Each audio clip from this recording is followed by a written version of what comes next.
L'adieu aux sœurs des béatitudes. La douleur de la communauté chrétienne de Terre Sainte aux funérailles des 3 franciscaines missionnaires du Cœur Immaculé de Marie, mortes le 24 décembre sur la route pour Bethléem. Une fête pleine de gens et pleine de foi, revivons le Noël de Bethléem. Dans le lieu du martyre de Saint-Étienne, le 26 décembre, la célébration des franciscains dans le monastère orthodoxe qui s'élève solitaire à l'extérieur des murs. C'est le temps des vœux. La réception en l'honneur des leaders chrétiens de Terre Sainte invités par le président israélien Shimon Peres et les visites réciproques pour l'échange des vœux entre les diverses églises chrétiennes. La valise qui s'ouvre, un bagage plein de jouets qui s'ouvre à l'improviste et donne le coup de départ aux danses. Ce fut le fil rouge qui a conduit le spectacle de l'Institut pour sourds Ephata à Bethléem. 3 cercueils et l'immense douleur de l'entière communauté chrétienne de Terre Sainte et bien d'autres encore. Le 29 décembre, dans l'église du Saint-Sauveur à Jérusalem, ont été célébrées les funérailles des Sœurs des Béatitudes. Ainsi étaient connues les 3 franciscaines missionnaires du Cœur Immaculé de Marie, qui servaient au fameux sanctuaire de Galilée et qui ont trouvé la mort la veille de Noël dans un accident routier sur la route qui conduit à Bethléem, où elles devaient participer à la Sainte Messe de minuit. Sœur Valeria Briccoli, 67 ans, italienne. Sœur Salvatorina Camilleri, 67 ans, maltaise. Sœur Rania Haddad, 34 ans, jordanienne. L'église était bondée. Nombreux se sont joints aux proches et à cette famille religieuse franciscaine déchirée par la douleur. À côté des parents et amis, la présence de religieuses de maintes congrégations était particulièrement nourrie. Également présents étaient les autorités ecclésiales et civiles et les ambassadeurs des pays respectifs des sœurs. La messe fut présidée par sa béatitude Monseigneur Foy de Toile, patriarche latin de Jérusalem, et concélébrée par le nonce apostolique Monseigneur Antonio Franco, le custode de Terre Sainte, Pierre Battista Pizzaballa, les évêques Monseigneur Marcuzzo et Monseigneur Chomali, et l'archevêque Melkite de Galilée, Elias Chakour, le patriarche émérite de Jérusalem Michel Sabat et les autres chefs des confessions chrétiennes étaient aussi présents. Les paroles émues du custode de Terre Sainte qui donna l'homélie ne cherchent pas des réponses aux nombreux pourquoi d'une tragédie aussi inattendue. On ne demande pas pourquoi à Dieu, dit-il, mais invite plutôt à laisser le temps dévoiler les événements et à faire croître l'intelligence du cœur, écoutant le silence de Dieu. Devant 3 décès si tragiques, dit le custode, se trouve la question de Jésus à Marie, sœur de Lazare. Crois-tu, croyons-nous, que lui est la résurrection et la vie, et que quiconque croit en lui, même s'il meurt, vivra. Le croyons-nous. Le custode poursuit. Nous avons proclamé l'évangile des béatitudes. C'est de là justement que venaient nos sœurs. Leur mémoire donnera un nouveau goût à cette sainte contradiction que sont les béatitudes et nous rapprochera davantage à la vérité de ce code de vie que Jésus a voulu nous enseigner afin que nous soyons heureux.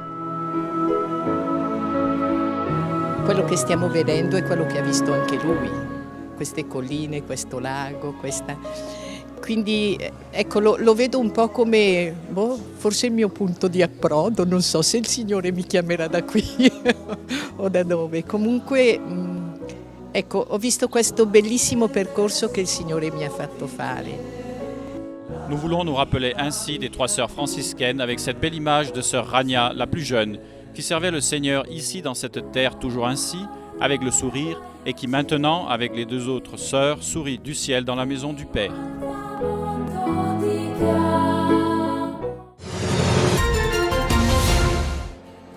Cela devait être un Noël record et cela a effectivement été, comme on ne le voyait plus depuis des années. Une foule énorme de pèlerins venus du monde entier sont arrivés à Bethléem pour revivre la naissance de Jésus, justement à l'endroit où tout a commencé. La file commence sur la place et l'attente est longue pour ceux qui veulent s'agenouiller et embrasser l'étoile d'argent.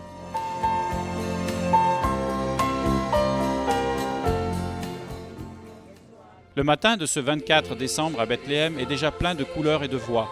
La place se prépare à la grande fête et nombreux gardent fermement leur place pour mieux voir de plus près l'entrée solennelle du patriarche. On 24 June. Nous sommes partis le 24 juin de l'Autriche. Nous avons marché pendant 6 mois comme pèlerins, traversant 10 pays pour arriver ici pour Noël. Nous avons fait un parcours très long, 4500 km, et maintenant nous sommes ici.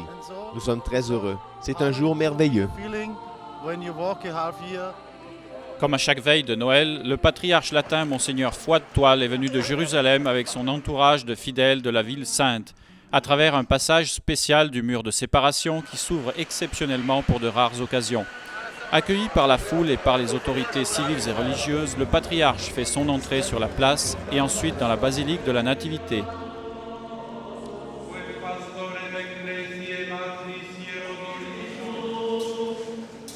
Après le bruit festif de l'après-midi, le silence est maintenant tombé sur la place de la Nativité.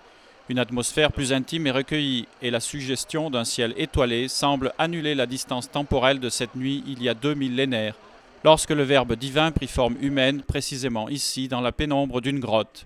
C'est la nuit de Bethléem. Entre-temps, alors que de l'autre côté de la place, les gens attendent pour pouvoir accéder à la messe de minuit, parmi les impressionnantes mesures de sécurité arrive le président palestinien Abou Mazen, invité pour le dîner avec les autorités civiles et religieuses à l'intérieur du couvent franciscain, comme c'est maintenant la tradition. Vers 21h30 débute l'entrée des nombreux et heureux pèlerins qui ont pu obtenir un billet, on en a accordé 1600, pour participer à la messe dans la basilique de Sainte-Catherine.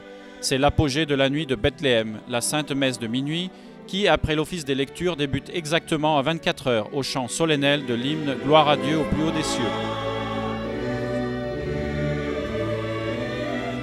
Présidée par le patriarche latin de Jérusalem, sa béatitude Foy de Toile, et concélébrée par une cinquantaine de prêtres, la messe de minuit est le vrai moment de grâce.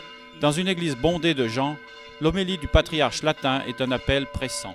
L'enfant de Bethléem, né dans une grotte, dit Monseigneur Toile, nous enseigne l'humilité, la simplicité et l'innocence que nous oublions trop souvent dans un monde affecté par la violence et la soif du pouvoir. Une célébration solennelle à laquelle ont participé de nombreux pèlerins venus des 4 coins du monde et aussi le président palestinien Mahmoud Abbas. La liturgie fut magistralement accompagnée par l'Accademia delle Opere, dirigée magistralement par le maître Diego Montrone et du chœur du Magnificat qui ont exécuté la messe composée par le père Armando Pierucci, organiste du Saint-Sépulcre. La célébration se termine avec la procession dans la grotte de la Nativité. Le patriarche y porte la statue de l'enfant pour le placer au milieu où advint justement ici la naissance historique. Dans la grotte de la Nativité, pour toute la nuit, se sont alternées les célébrations de la Sainte Messe à l'autel de la Mangeoire, alors que continuait sans trêve le flux continuel de pèlerins qui s'agenouillaient devant l'étoile d'argent où est écrit que « Ici, de la Vierge Marie, est né Jésus-Christ ». Chants, prières et émotions, c'est le lieu de Noël. C'est ici qu'il y a plus de 2000 ans, le ciel et la terre se sont rencontrés.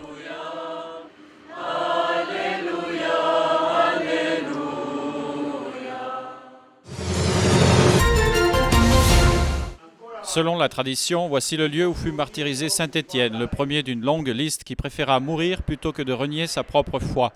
Dans le monastère de propriété orthodoxe, qui s'élève solitaire à l'extérieur des murs, le 26 décembre de chaque année, les frères franciscains se rappellent le sacrifice ultime du proto-martyr.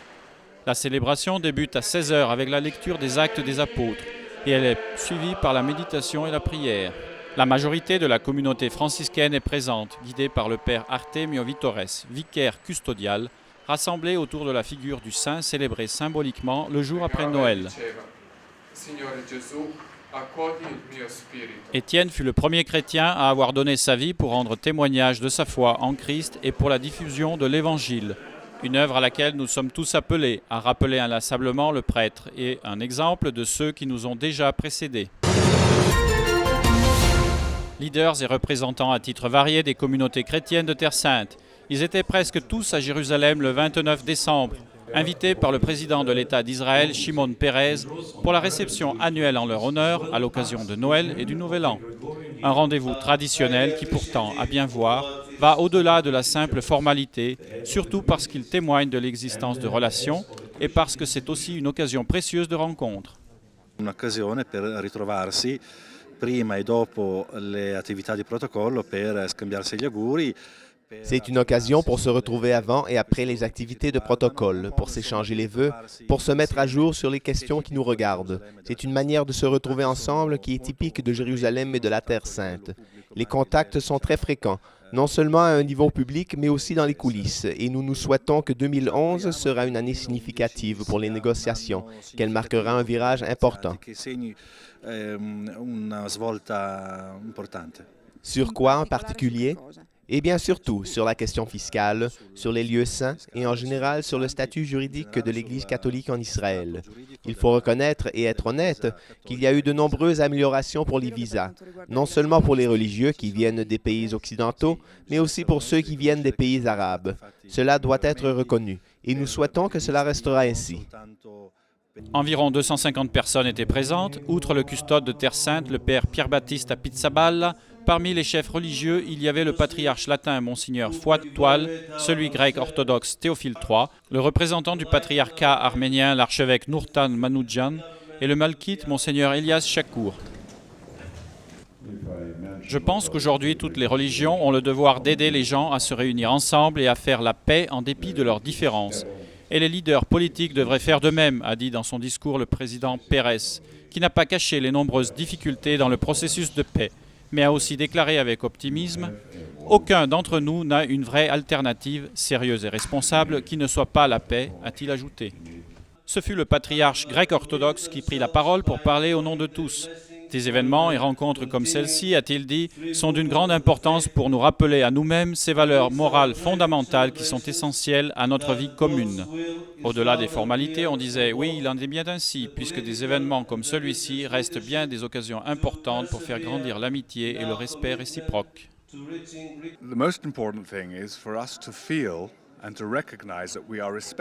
La chose la plus importante est de sentir et reconnaître que nous sommes mutuellement respectés. Et un tel événement à la résidence du président démontre l'affection, le respect et la grande estime envers les communautés chrétiennes de la part de l'État d'Israël. Cela est très important parce que ce n'est pas tout le monde qui apprécie le sens historique de la présence du christianisme ici en Terre Sainte. Après tout, le christianisme est la seule religion qui est née ici, quelque chose dont nous, juifs et musulmans, devrions nous rappeler.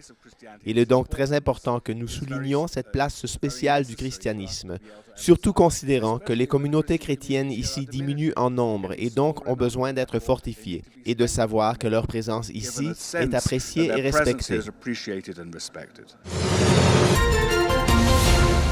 L'œcuménisme en Terre Sainte est aussi, et peut-être surtout cela, le geste concret d'une visite, d'un souhait, un moment d'amitié sincère et de partage. Ainsi, le 27 décembre, les communautés religieuses chrétiennes des divers rites se sont rencontrées pour s'échanger les vœux de Noël, selon une tradition maintenant établie. Le matin sont arrivés au couvent du Saint-Sauveur les délégations de l'Église grecque orthodoxe, arménienne et éthiopienne, copte et syriaque, qui furent reçus dans la salle du divan par le père Pierre-Baptiste à Pizzaballa, custode de Terre Sainte, avec la fraternité de Saint-Sauveur guidée par le gardien père Artemio Vitores. Après les saluts des chefs de la délégation haute et du maître de maison, on converse de manière informelle avec ses voisins, alors que sont servis liqueurs, desserts et cafés, et les jeunes franciscains ajoutent à l'atmosphère de joie avec leur guitare. Plus tard dans la matinée, ce sont les franciscains qui rendirent visite aux Melkites. Après l'Épiphanie, les frères porteront leurs vœux aux églises orientales qui célèbrent Noël selon le calendrier julien le 7 janvier. Un rituel fixe qui se répète tous les ans de la même façon. Et pourtant cela, et peut-être surtout cela, c'est l'œcuménisme en Terre Sainte. Buon Natale!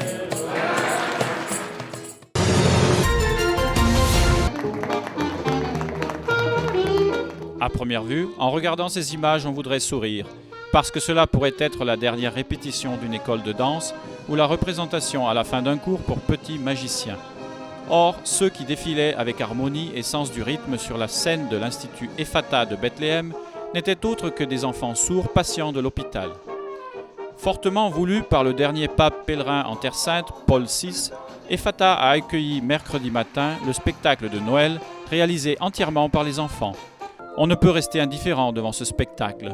Et la compassion n'est pas non plus nécessaire, parce qu'avoir dansé ces petits, on pourrait tout dire, sauf qu'ils ne savent pas se mouvoir au rythme de la musique. C'était merveilleux. Cela a dépassé toutes les attentes. Ils ont participé avec un grand enthousiasme à toutes les activités que nous avons proposées, et cela était très beau. Dans les territoires palestiniens, 3% de la population ont des problèmes d'ouïe. Dans certains villages particulièrement isolés, le pourcentage monte à 15% des habitants, se classifiant parmi les plus élevés au monde. L'intuition du pape donna ainsi vie à une école spécialisée pour la rééducation audiophonétique des enfants sourds résidant dans les territoires palestiniens. Les buts principaux du centre sont la formation et la préparation de ses élèves à affronter la société avec la conscience que la surdité n'est pas un obstacle pour une affirmation personnelle dans l'environnement civil. À Noël aussi. La fête de Noël pour nous est très importante parce que c'est la fête des enfants et aussi des parents, parce que ce sont eux qui donnent la vie aux enfants. Considérant que nos enfants sont tous de religion musulmane, nous avons voulu célébrer cette fête avec un signe de joie et de sérénité qui se répand ensuite dans les familles et leurs villages. Et pour finir, l'inévitable Père Noël, qui semble avoir voulu distribuer ensemble avec les cadeaux aussi un peu d'espérance dans une terre qui en a désespérément besoin.